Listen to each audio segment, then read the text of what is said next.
저런 제국이 없다고요. 그런데 이제 미국의 약점이 한 두어 가지 있습니다. 첫 번째 약점은 미국의 정신과 가치가 크게 혼란돼 있죠.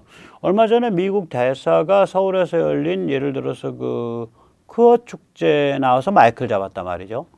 자기가 동성애를 뭐 좋게 생각하고 뭐 저기 뭐야 그 무한젠더를 좋게 생각하고 그건 자기 마음이니까 저는 거기에 관계할 필요 없는데 남의 나라의 메이저 이벤트에 나와가지고 남의 나라에서 문제가 되고 있는 혹은 이슈가 되고 있는 그런 도덕적 이슈에 대해서 왜 자기가 발언하냐고. 그렇게 용감하면 대사님 저기 그 사우디아라비아 리야드 가서 한번 그런 저기 색색까지 그 저기 뭐 색동깃발 들고 한번 연설하세요. 메카 앞에 가서 한번 연설하세요. 그 자리에서 돌 맞아 돌아가시고 성적이 다 불타고 미국 대사 다 추방당하고 미국 사람 다 추방당하지 사우디에서. 거기서 못하는 걸 왜 여기서 하냐고.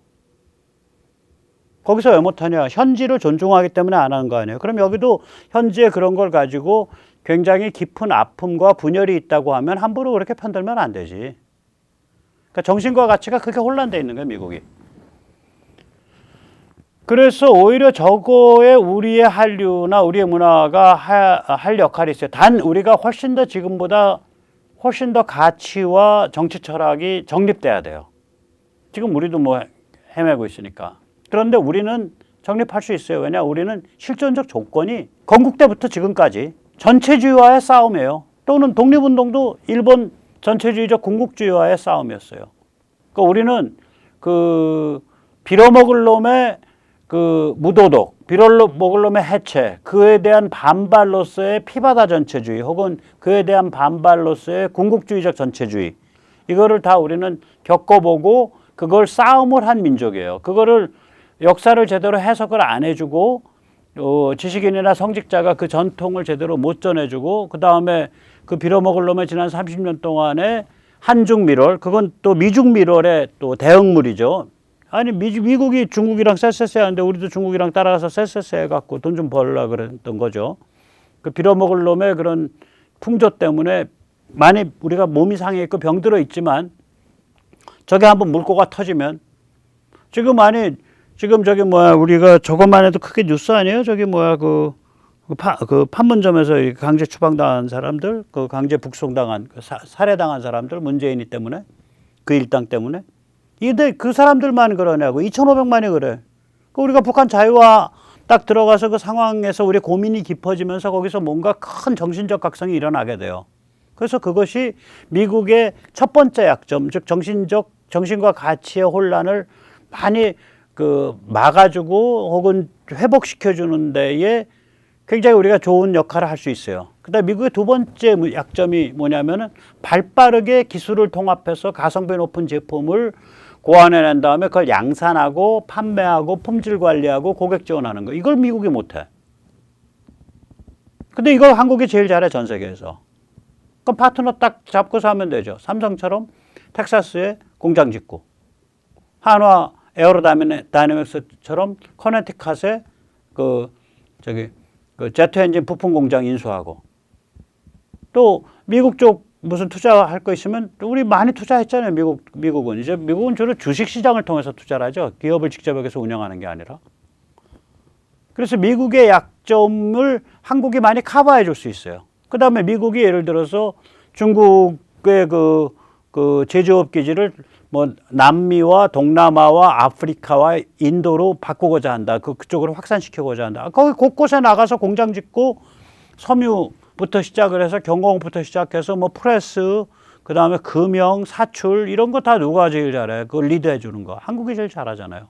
그걸 중소기업들이 가서 한번 털을 그렇게 쫙 닫고 나면 그 다음에 또 한국의 대기업들이 가서 뭐 휴대폰 조립 공장 짓고 뭐 짓고 이렇게 해서 쭉 또 크잖아요. 그래서 이 앞으로 우리가 한미동맹을 가치동맹이면서 동시에 실리동맹이죠.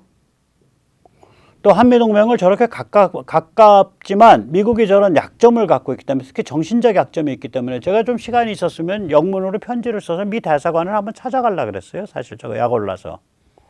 왜 당신 여기서 그런 일까지 하냐. 나 당신의 어떤 당신의 어떤 모랄리티 혹은 당신의 행위에 대해서 내가 어떤 판단하겠다, judgmental 하겠다는 게 아니다. 한국이 지금 여기에 굉장히 분열이 되어 있는데 당신이 나서서 그런 식으로 그 행동을 하면은 그건 아닌 것 같다. 당신이 그런 식이라면 왜 사우디아라비아의 미국 대사는 메카나 리야드에 가서 왜 저기 색동 깃발 들고서 왜 그걸 안 하냐. 그런 얘기를 하고 싶었다고요. 자, 한국이 저 정도 역할을 하게 되면 사실은 저게 제국의 머리 꼭대기에 앉아 있는 파트너가 돼요. 제국보다 더 실속 있는 파트너가 돼요. 세상 이치가 그래요. 그러니까 제국이 겉은 화려하지, 크고. 그런데 거기에 엑기스를 딱 틀어지고서 그거를 보존하고 그걸 더 발전시키는 그런 파트너가 한국이 되는 거죠. 우리가 그런 비전을 좀 가져야죠. 자, 이런 비전을 가졌을 때 그럼 중국과 맞설 때 우리가 어떻게 맞서야 되냐. 아까도 말씀드렸지만 중국은 공룡이에요. 체급으로 맞설라 그러면 저 바보입니다. 그 항모에는 체급만 있을 뿐 신기술이 없어요. 서해 항모가 안 들어가는데 주전장은 서해인데 왜 항모를 그렇게 가자 그러냐. 아, 항모 크고 좋지 않습니까? 오케이, 큰 배로 따지자면 그거보다 훨씬 더 크고 훨씬 더 기술이 복잡한 배 우리 많이 만들거든. 저거보다 훨씬 더 큰 배 많이 만들잖아요. 자, 항모에는 지능이 없어요. 특별한 항모를 함으로써 더 얻어지는 지능이 없어요. 아, 항모에는 핵 추진 들어가지 않습니까? 그거요. 그러니까 SMR보다 스몰 모듈러 리액터보다 더 작은 게 마이크로 리액터. 그러니까 마이크로 원자로가 있어요. 그럼 100메가와트 이하예요. 10메가, 20메가와트밖에 안 나와요. 또 5메가와트, 3메가와트밖에 안 나와요. 10메가와트 이하로 돼버려요. 마이크로 원자로는 정말 작아요. 그러니까 마이크로 원자로는 기본이 가스터빈까지 해서 컨테이너에 실려야 돼요. 40피터 컨테이너에 12m. 가스터빈까지 다 해서. 혹은 그거의 절반, 그러니까 20피터라 그러죠. 6m짜리. 거기에 실려야 돼요. 그렇게 해서 그거를 잠수함과 수송기에 넣어야죠. 수송기에 그거 왜 넣냐? 레이저 무기 쏠라고. 그게 더 기술이죠. 항모 핵 추진이 기술이 아니라. 아, 항모에 전자장비 많지 않습니까? 천만에. 항모는 한 번씩 만들 때마다 그게 뭐 예를 들어서 항모가 오늘 인도된다. 그러면 항모에 있는 전자장비는 7년 전 거야 이미. 7년 전에 설계 나온 거예요. 그건 5년 전 거예요. 혹시 미국 같은 10년 전 거예요. 그 대신에 예를 들어서 구축함이야. 그럼 2년 전 거예요. 그럼 벌써 5, 6년 세대 차이가 나. 그러니까 최신 장비들을 10,000톤급, 8,000톤급, 7,000톤급 구축함에 계속 바꿔가면서 업그레이드 하거든요. 예를 들어서 우리가 그렇잖아요. 세종대왕급. 그러니까 KDX죠. KDDX는 차세대고. KDX 지금 마지막 배 엊그저께 설계 들어갔던가 제작 들어갔어요. 요번에 정조대함 이번 달에 물속에 들어갔고 진수했고 그 다음에 이제 그 다음 거 그러니까 세종대왕급의 마지막 배예요. 그건 거의 들어가는 전자장비가 KDDX급이라 그러더라고요. 같은 세종대왕급 이지스 구축함이지만 세종대왕과 요번에 들어간 정조대왕도 엄청 차이 나고요. 그 정조대왕급과 엊그저께 설계인가 제작 시작한 그 마지막 배는 또 차이 나고요. 그러니까 그때마다 신기술을 계속 적용한다고요. 이지스 구축함은. 그럼 누가 더 지능적이야? 항모보다 이지스 구축함이 훨씬 더 지능적이에요. 그러면 항모에 도대체 뭐 있는데? 몸집 크고 비행기 띄울 수 있다는 것밖에 없어. 오케이, 그럼 비행기 뜰 장소만 있으면 되겠네. 그것도 중국을 상대로. 딱 그렇게 나오는 게 결론은. 그럼 뭐가 돼요? 어디야 그게? 동중국해는 일본과 오키나와가 있잖아요. 그게 바로 동중국해 앞이에요. 오키나와가. 미국이 그게 물러 터져가지고 중국을 봐준 거지. 사실은 지 앞마당에서 지금 사고 치고 있는 거예요. 타이완과 오키나와가 얼마나 가까운데. 미국 비즈니스예요. 일본 비즈니스고 거기 동중국해는. 거기서 우리보다 몇 배 힘이 강한 데가 중국을 봐주고 중국과 이제 그 스펀지 같이 중국을 어떻게 해볼까 말까 하고 있는데 우리가 왜 거기 왜 끼어들어요? 동중국해 아니네. 그럼 남중국해네. 오케이, 남중국해면요. 그게 딱 해남도가 어디 건너편이냐면 해남도에서 600km인가 700km 동쪽이 어디냐면 루선섬 마닐라입니다. 수빅베이입니다. 수빅베이. 클라크 공군기지 옛날. 거기 들어가면 되는 거예요. 남중국해는 그러면 위에서는 서해에서 쭉 내려와서 제주도 아래로까지 해서 한국이 딱 감당했고 서해를.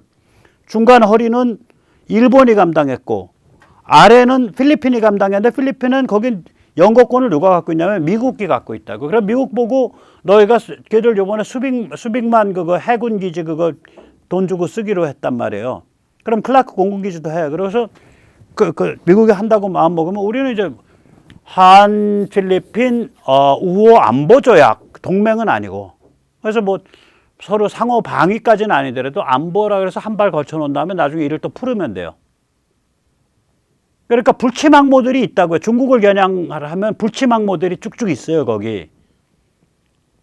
그런데 무슨 놈의 항모가 필요하냐고요. 지금 중국 겨냥이 목표인데. 항모가 아닌 거 가지고 엄청난 거 할 수 있는데 항모 만들 돈이면 이 아래 지금 제가 꼽아놓은 거 다 할 수 있습니다. 항모 전단 하나 꾸리려면 40조 드니까 그 부속 배랑 뭐 전부 다 하면 40조 들어요, 그거. 항모에 7, 8조. 내지 10조. 그거 비행기랑 저기 무기 채워 넣는데 한 10조. 그럼 항모만 20조네. 그 다음에 뭐 잠수함만 3대 따라다니고 뭐 배들 따라다니고 그거 한 20조 되죠. 그럼 40조야. 아니 무기가 한 세트에 40조짜리 무기라 그러면 이 아래 있는 거 지금 제가 불러드리는 거 다 합니다. 메인 위성 띄울 수 있어요, 몇 개. 군집 위성 띄울 수 있어요, 수백 개. 고고도 중고도 정찰 드론, 글로벌 호크 같은 거 우리가 직접 만들거든 지금은. 저거 수십 대 띄워요. 지금 다 하는 거예요. 하나도 안 빼놓고. 핵잠 한 서너 척 그냥 만들어요. 핵잠에 거느리는 무인 잠수정 척당 100억 잡고서 한 100척 만들어요. 그래봐야 지금 핵잠이랑 군집위성까지 해서 한 4조밖에 안 쓴 거예요. 핵잠 3척에 군집위성 100척 해서. 그 다음에 이제 수중감시망 초고속정. 저거 뭐 1조 5천억이면 돼. 그러면 제가 이때까지 앞에서부터 부른 게 전부 지금까지 부른 게 5조를 못 넘어. 아직도 35조 남아있어요. 항모 전단 하나 40조짜리에 비하면 아직도 35조 남아있다. 지금까지 부른 게 5, 6조를 안 넘어요. 뭐 개발비 까면 7조밖에 안 돼. 그 다음 수송기. 저거 카이가 잡은 개발비가 1조인가 잡았는데 지금 그 연이 닿아서 만약에 그 브라질의 엠브라이어 K130이라고 한다면은 개발비 1조면은 그러니까 130은 그냥 케이스 130 그냥 쓰면 개발비 안 들고요. 그냥 비행기 몇 대 사면서 설계도 내놔. 우리 만들어서 변형해서 쓸게. 우리 수출 안 할게. 그럼 돼버리는 거고. 그거 아니라 만약에 우리가 좀 그 25톤 식구 한 8,000km가 6,000km 가거든요. 그게 아니라 좀 더 고도도 좀 올라가야겠고, 고도가 12,000m까지 올라가는데, 우리가 이제 정찰하고 그러려니까 저거 한 15,000은 올라가야 되겠어. 채공 시간도 한 24시간은 채공해야겠어. 그 다음에 한 번 뛰면은 8,000km 가야겠어. 싣는 것도 한 30톤은 실어야겠어. 뭐 이래버리면 이제 새로 해야 되잖아요. 그 개발비 해봐야 엠브라이어랑 손잡고 하면 한 2조면 돼요. 하나 그거 수송기 자체 몸통 만드는 거는 1,000억 이하예요. 그런 비행기. 몸통 자체는. 그 다음에 이제 그거 개조하는 데는 이제 뭘 개조하냐에 따라서 이제 다르지만. 그 다음에 차세대 전투기. 아마 이거 지금 하게 되면은 한 3조 들이면 할 거예요. 연료통 없이 4,000km 갈 수 있고요. 연료통 채우면 5,000에서 5,500km 가고 음속에 2.5배 나오는 거. 저 정도 되면 중국 신부를 타격하거든요. 한번 떠가지고. 겉에 모양새는 기본적으로 KF-21 그대로. 그게 확장된 거. 비행기가 확장됐으니까 내부 무장창도 무지하게 커졌죠. 그럼 여기까지 가는데 1조 안 쓴 거예요. 수송기, 차세대 전투기 저거 다 하는데 4조쯤 썼네. 앞에 것까지 해서 한 9조 썼네, 이제. 탄도미사일 왕창하고 요격미사일 왕창하고 극초음속, 초음속 다 개발하고 그러면 이제 한 2조 더 쓴 거예요. 그럼 이제 11조 썼네, 이제. 각종 레이더, 해안 레이더, 해면파 레이더 이거 다 해봐야 개발비까지 싸그리 해봐야 1조 한 5천억이나 쓸 거예요. 12조 5천억 썼네요. 많이 잡아서 15조 썼다고 쳐요. 온갖 드론 비행체 다 개발하고 다 뭐 수십 개씩 찍어내봐야 그거 5조면 뒤집었습니다. 20조예요. 이거 이 한 무더기 하는데 20조예요. 이제 우리가 기술력이 좋아서 이렇게 싸졌어요. 더 한번 30조라 그래 쳐봅시다. 개발비에다가 양산비, 개발도 많이 돼 있고 이미 문재인이가 저거 빗장 걸어 잠궈 놨던 거예요. 이게 찬물 끼얹고 뒷다리 잡아가지고 지금 물고 터져갖고 매일 튀어나오고 있잖아요. 자, 그러면 이렇게 이 상황이 이거다 이거지. 그런데 여기 항모에 돈을 쓰냐고 바보죠. 저거 다 돼보세요. 그리고 F-35 좀 도입하고 치누크 헬기 한 20대 도입하고 치누크 헬기는 20대 도입하면 거의 한 2조 5천억쯤 될 거예요. 그거 비싸요. 1,000억이 넘어 한 대당. F-35 도입하고 아파치 헬기 도입하고 아파치 헬기랑 퉁쳐가지고 우리가 그 몸통이랑 엔진하고 기어박스하고 로터하고 그것만 쓰고 지능은 우리 마음대로 채울 수 있게 그 조건으로 퉁쳐버리고 보잉이랑 어차피 거의 너희 손댈 거 아니야. 그러고서 그 물건 나갈 때까지는 너희만 팔아. 우리는 국내에서만 할게. 국내랑 아시아판 것만 줘. 뭐 말하자면 혹은 동남아 뭐 그렇게 되는 거죠. 그럼 세계 최강의 공격 헬기가 갖게 되는 거 아니에요. 거기다가 플러스 거기다가 이제 우리가 나중에 이제 우리가 부품을 바꿀 때는 어떻게 너희랑 계산한다. 좋은 조건으로 보잉이랑 딜을 치면 우리가 변속기 좀 바꾸고 엔진 바꾸고 뭐 좀 구조 좀 바꾸고 우리가 해봐서 이제 노하우 늘면 그러면 지금 최대 속도 360km짜리가 갑자기 420km짜리가 되는 거예요.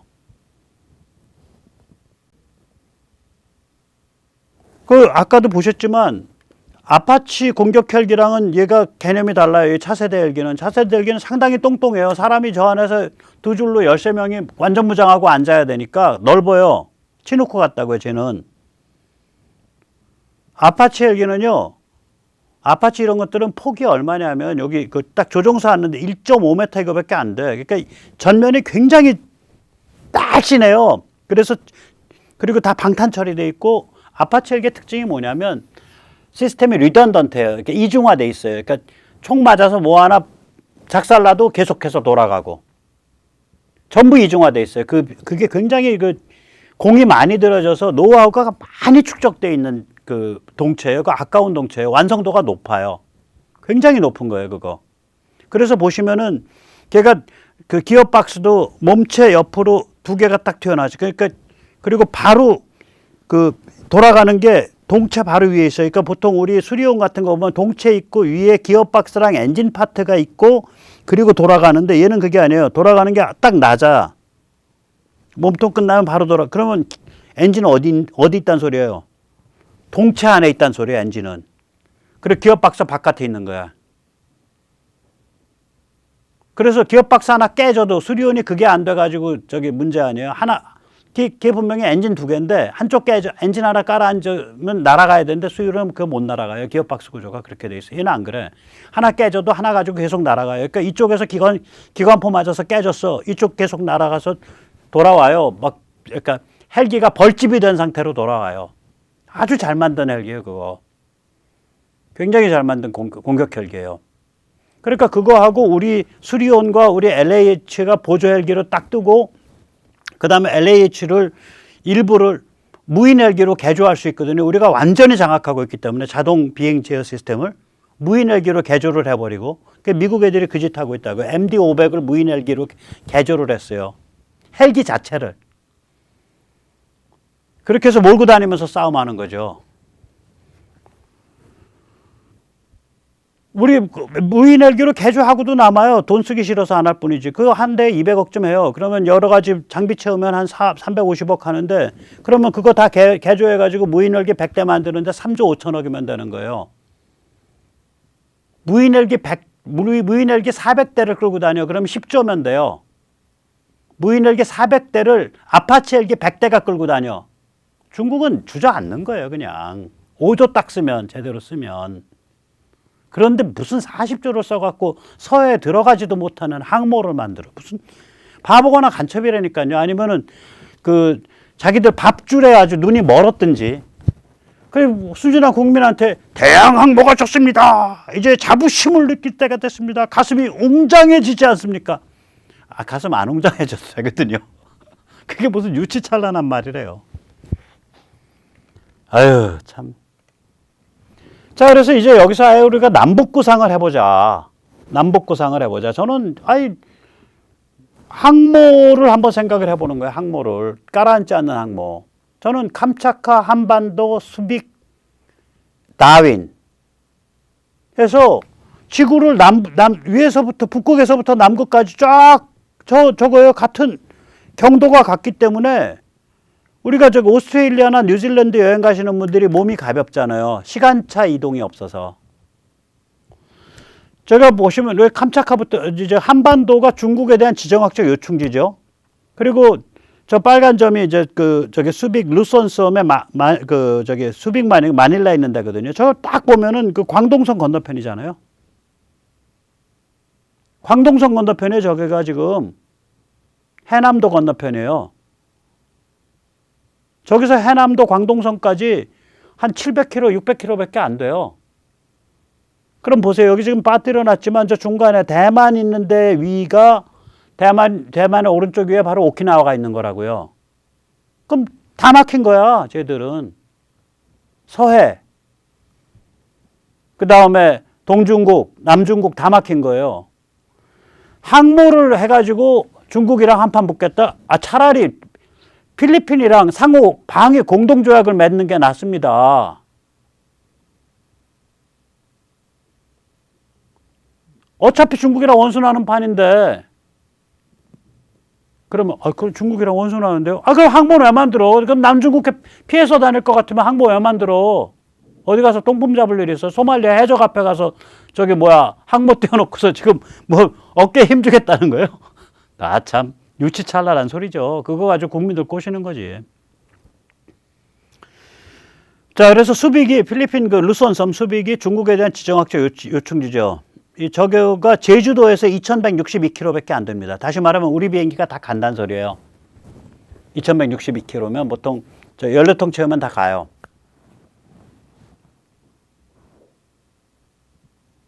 그리고 이제 제가 캄차카 앞으로 뜨는 데는 북극입니다. 북극권이에요. 그럼 페트로파블로프스키라는 데가 있어요. 숫자를 2번 썼네요. 페트로파블로프스키. 이게 캄차카에 있는 요지인데요. 항구 및 공항입니다. 이건 언제 건드리냐? 지금 요번에 우크라 끝나면 이제 올해 말이나 내년 초에 우크라 끝나면 이제 러시아가 이제 폭망하거든요. 러시아가 폭망한 다음에 저게 어떻게든 저긴 순치가 중국보다 훨씬 빨리 돼요. 왜 그러냐면 러시아는 첫째, 항산, 항심. 한마디로 쌀떡에서 인심 난다고 먹을 게 많은데요. 세계 최대의 자원부국인데. 그리고 이제 크리스찬니티, 그러니까 이제 동방정교죠. 동방정교와 지중해와 유럽물을 먹었던데요. 거기에 대한 열등감 때문에 공산화가 된대요, 저기는. 거기에 대한 열등감 플러스 일본에 대한 열등감 두 개가 합쳐져 갖고 공산화된다거든요, 러시아는. 그러니까 이제 정신 차리기가 쉽다고요. 먹을 게 많고 그러니까.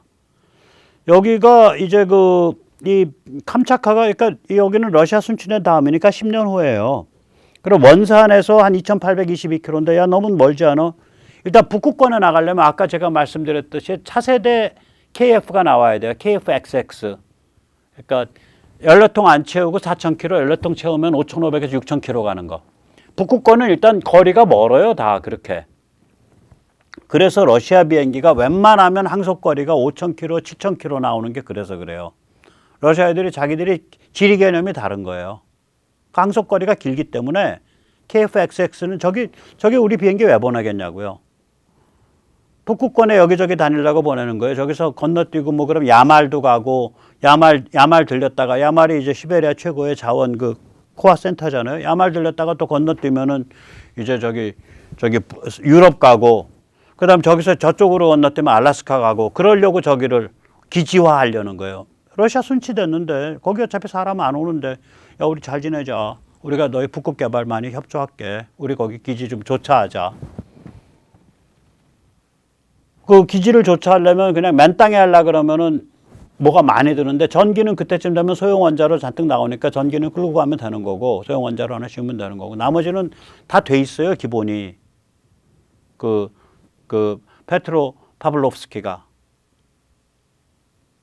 아주 머리를 무슨 항모 같은 그런 조잡한 무슨 가슴이 웅장해지네요 같은 장난감 같은 소리 하지 말고 머리를 좀 이렇게 좀 확 깨야죠. 그 다음에 이제 그 수빅이 제주에서 2161km고요. 이제 그 애넘은 다윈에서 한 600km 정도 동쪽으로 간다는데요. 저게 이제 다윈 그 오스트레일리아 노던 테리터리 주의 다윈이라 그러면 세계적인 항구고 세계적인 공항이죠. 저걸 중국이 항구를 빌리려고 했다가 중국계 그 기업 내세워서 철퇴를 맞고 못 빌렸죠. 저게 그 정도로 아주 요충지입니다. 다윈이. 다윈 가는 비행기는 뭐 엄청 많죠. 우리 호주 관광 가시는 분들은 다윈으로도 많이 가시죠. 저는 뭐 한 번도 가본 적이 없지만 그 다윈에서 하루에 7번에서 8번 정도 애넘 가는 데가 있습니다. 애넘은 이제 뭐 널러바인가 하는 그 작은 그 시골인데요. 그러나 우리 기준으로 작죠. 뭐 인구 한 뭐 몇만 안 되지만 그러나 워낙 저기 인구가 없는 데라 그 지역에 그러니까 그 교통 허브예요.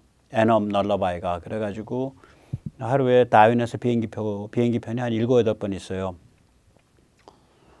그러니까 저게 딱 뭐에 좋냐면은 우리 우주 발사 기지에 좋아요. 이미 우주 발사 기지입니다. 애넘 스페이스 센터예요.